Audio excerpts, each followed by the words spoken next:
Environ 3 fois par mois, Kifayat quitte Bakou, la capitale, pour aller à la petite ville de Massali retrouver ses parents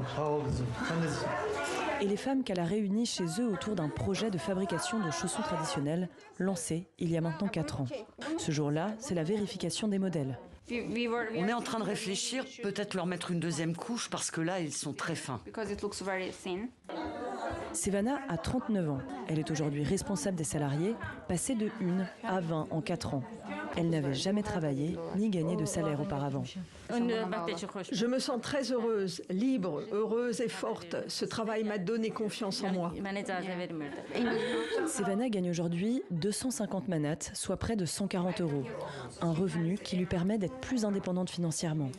L'initiative a aussi permis à Parvana de s'émanciper et de divorcer d'un mari violent. Avant, j'étais renfermée sur moi-même, je me sentais tellement seule chez moi. Mais depuis que je suis ici, je me suis ouverte. J'ai commencé à changer des choses dans ma vie. Ici, j'oublie les problèmes que j'ai à la maison. Et grâce à la fabrique de chaussons, j'ai même pu ouvrir ma propre entreprise en ligne.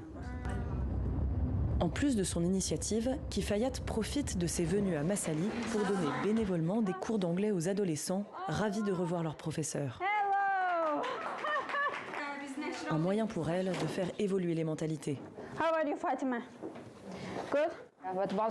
Une fois qu'ils maîtrisent l'anglais, c'est comme une arme.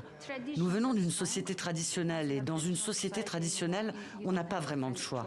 Mais quand on apprend les langues, quand on apprend l'anglais, on comprend la façon dont fonctionne le monde. Son engagement lui a valu un prix de l'ambassade des États-Unis ainsi qu'une bourse pour venir faire un stage de 2 mois dans le pays. C'est la première fois qu'elle revient ici depuis son retour. Si le choix de Kifayat d'aider les femmes rurales émeut sa famille, il reste encore souvent incompris. Quand je suis allée dans les zones rurales, il y a tellement de gens qui m'ont demandé « Mais qu'est-ce que tu fais là ?